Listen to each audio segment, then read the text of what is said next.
Hello, it's Media Center Ukraine Odessa. We are having a second briefing for today, and we invited today the members and the partners of the UNation project about the Ukrainian-German-European collaboration and cooperation, possible investments for Ukrainian startups and technological researchers. The first one to have floor is Jan Shapiro, the founder of UNation project. Jan, the floor is yours. Thanks. We initiated UNation project to build Ukraine by modern digital standards, by European standards. Our mission is to make bridges between Ukrainian community, Ukrainian entrepreneurs, and international companies, investors, corporations for implementation of the innovative projects for the recovery of our country. And today we are meeting a group of brave investors from Germany who came to Ukraine in this difficult, terrible time, not waiting for the victory, to look for the opportunities for investing in our young entrepreneurs, startups already now. Thank you. So now we are giving floor to Sebastian Schwenke, CEO of Business Angel Verband Berlin Brandenburg. Sebastian, what is Business Angels and what are you doing here in Ukraine? Yeah, thanks, Jan, for giving us the opportunity to be here, also helping organize this trip. The Business Angel Association of Berlin, we are a network of private investors, and it's always said the business angel has the two wings. One is the capital, and the other one is the knowledge and the network. Our members try to invest into startups. So it's all about smart money. It's really about helping startups in the very early phases to get really from teams of 4 people to maybe 10, 15 people. We always say to get them VC ready. So really help them then build their products, build their prototypes, MVPs, to then scale to international markets. And this is our mission here, to find those projects and to support entrepreneurs in their early stages here in Ukraine. Thank you. We'll get back to you, I suppose, with questions. But now, Stefan Schandera, member of Business Angels Berlin. What is the question? What are you doing here? Also, okay. Did you find anything interesting worth mentioning now? Yeah, I can add to this. We definitely found a lot of interesting opportunities here, and there is the resilience of the country in fighting in the situation which drives entrepreneurship. And we see an amazing development, especially among young people and digitalization, but also spillover effects to other sectors where that can be very interesting for investors, not only in a couple of years, but already today, definitely. Thank you. Michael Hübner, a member of Business Angels Verband Berlin Brandenburg. What can you say about the UNation project and your cooperation with Ukrainian developers and between Ukrainian developers and German developers? What I think what is really important to answer that question is to come here and to be here in the country, especially in these difficult moments, to see how the situation really looks like, how people feel, what kind of motivation people have, and then to find the right moment and the right projects to really decide on. And for us also, business is also kind of a humanitarian idea, because any kind of successful business is helping the country in developing its economy. So that's also one of our aims here. Thank you. And thanks to Ukrainian army, we have quite a peaceful life here in Odessa. And so Ukrainian developers, technicians, startuppers, they can live here, they can work here, communicate here with the world. And so my question is, did you find anybody interested in the cooperation with Business Angels from Germany? Any projects you see here and you want to mention now? There were many, actually. There are hardware projects. We just met with a company from Odessa that is very active in edtech, so education technologies, and we think there are very obvious potentials, for example, for the German education market, where we could help actually reaching out to European markets immediately. But at the same time, there are very engaged investors and people from the innovation and economic development community, like Jan Shapiro, right? And these are the people we need also to build these bridges. You are going to return to Germany shortly, and what are you going to do with the knowledge and network and connections you obtained here in Ukraine?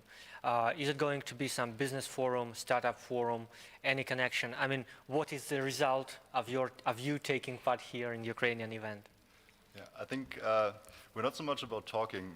We're really about having, hands-on projects, and I think we did a very good deep dive into the ecosystem here, although it was only a few weeks we've spent here.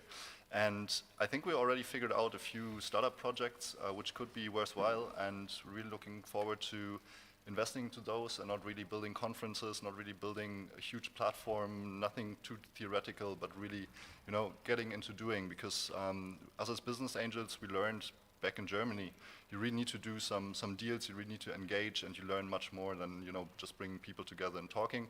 A lot of people do this, and it's important for the reach that people know what's happening here in Ukraine.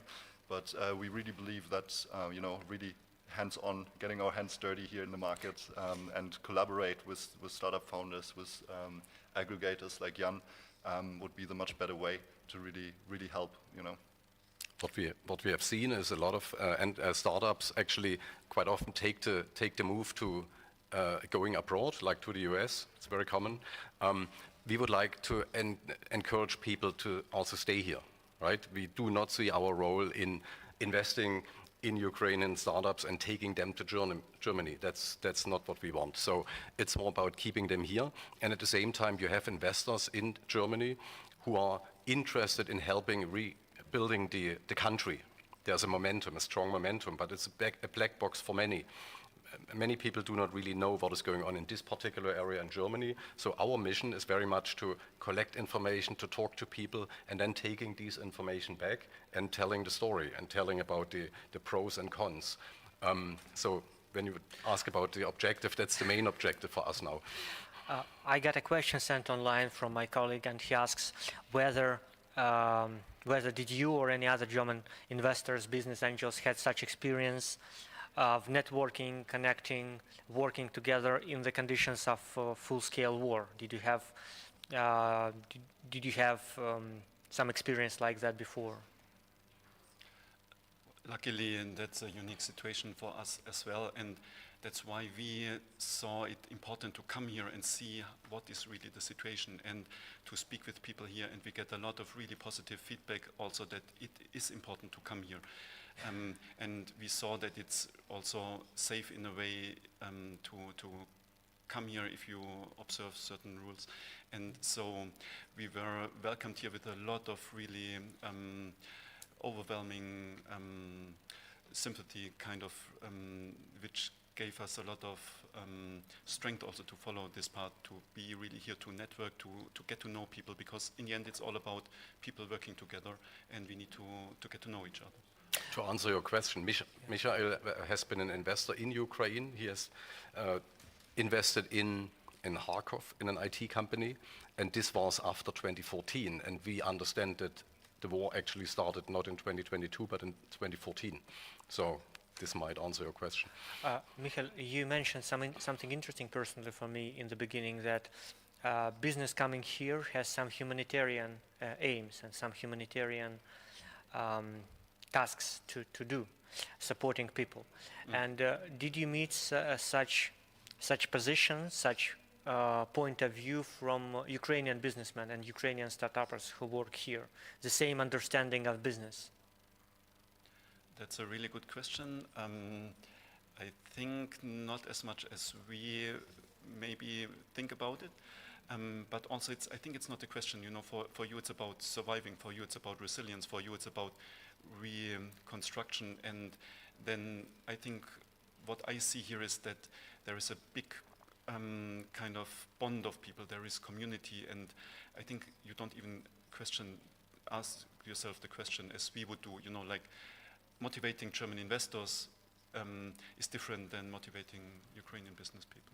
I'm asking because I have a friend who was a developer here in Ukraine, and he moved to Europe a few years ago, and he said that he had to switch a little bit in his point of view about making business plans and making presentations of his business plans, and he had to switch the idea from earning money as an only task to helping people and to satisfying their needs and their what they wanted to satisfy with his product. And he said it was kind of interesting and complicated thing for him to switch a little bit in his mind. That's definitely something also the local community needs to learn in terms of mentality of startups, in terms of mentality of business.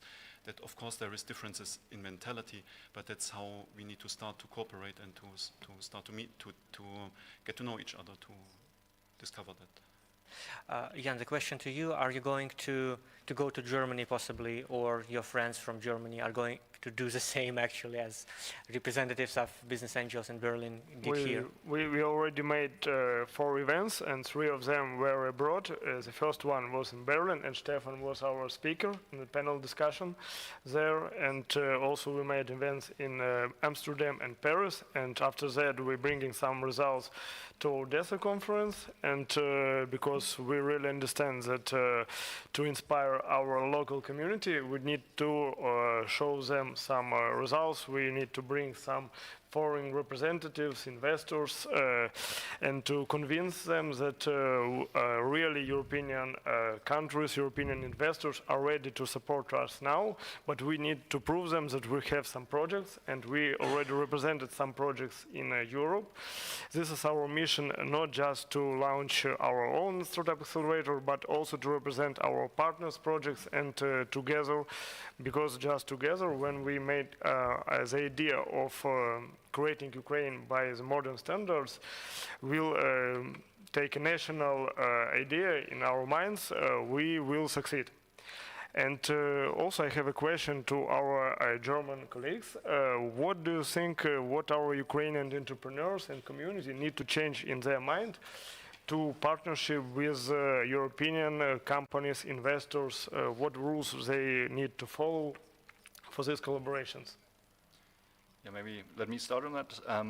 Okay. To be honest, I was truly amazed how many entrepreneurs we met who still, despite those difficult times, would still try take the risk and actually, build their business, build their startup, which is already risky. But there was so much spirit, and I think what needs to change a little bit is that the mainstream kind of understands that being an entrepreneur is not, or is a very viable option to build a business and become self-employed kind of, instead of working, kind of going the safe route with big corporate.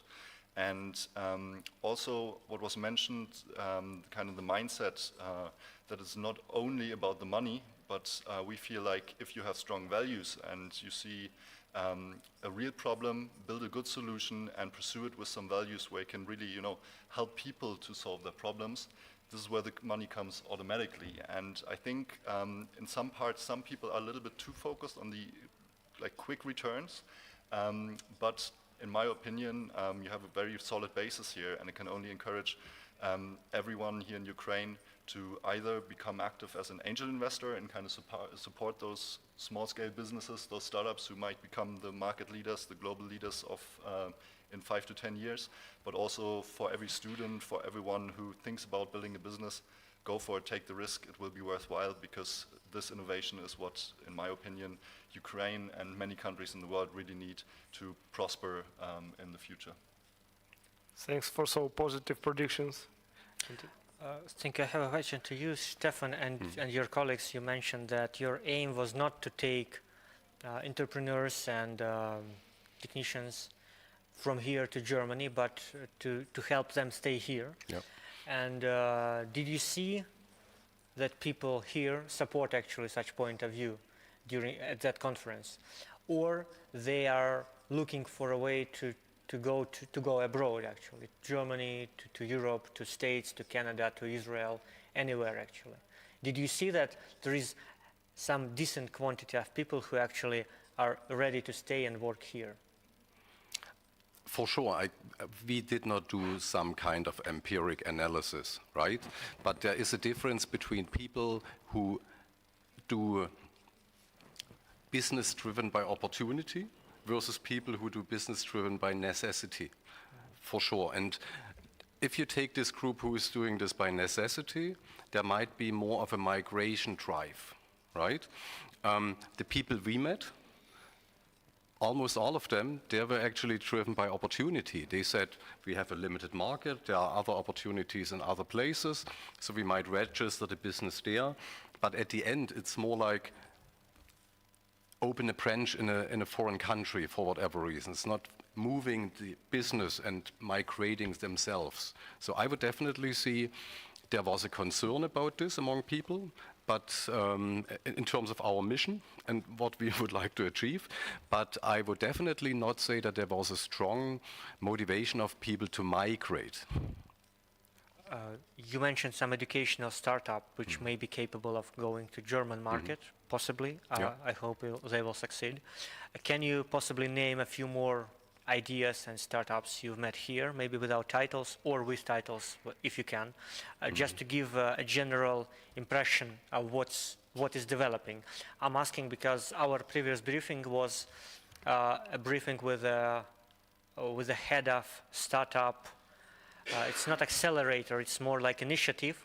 They are collecting information and projects from defense and security sphere in Ukraine and present it to international investors. I don't think you've seen such startups here in Odessa, and I just want to get, and I want people who are watching that presentation to get general impression of what's going on, in what directions IT is moving here. If I may start, I would say the defense sector is a natural driver at the moment. I think that's needless to say. But the defense sector means a lot. If you take, for example, medtech, so medical technologies, there's, for example, a lot of hardware development with prostheses and all this. Just to give you an example, we have actually talked to a few of them. And there's a very strong development because the technologies here are very, very advanced. And if you take the same technologies and products from the West, the price tag is very different. So your products are very competitive. And I would definitely see very strong potentials here, but also in agriculture. And digitalization has a cross function. If you put agriculture and digitalization and hardware development together, there's a lot of potential. So this is what we see at the moment emerging here. Thank you. That's quite an interesting insight. Thank you. So if no one is going to add anything, we are going to close the briefing to let you go back to Germany, actually. Thanks for the visit, and we will be happy to see you here in some time with some new information, new ideas, and new insights. Yeah. Thank you. Thank you very much. Thank you. Thanks for having us.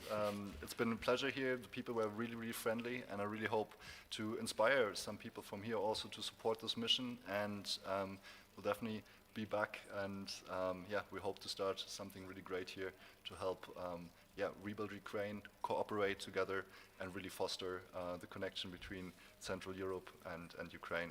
Thanks for having us. Thank you. It was the last briefing in Media Center Ukraine Odessa for today. We are going to announce our tomorrow and Thursday program shortly, so watch our Telegram channel.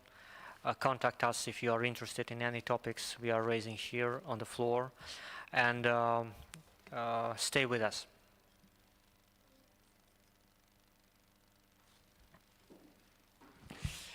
Thanks. A few pictures of us. Yeah, we'll be happy to.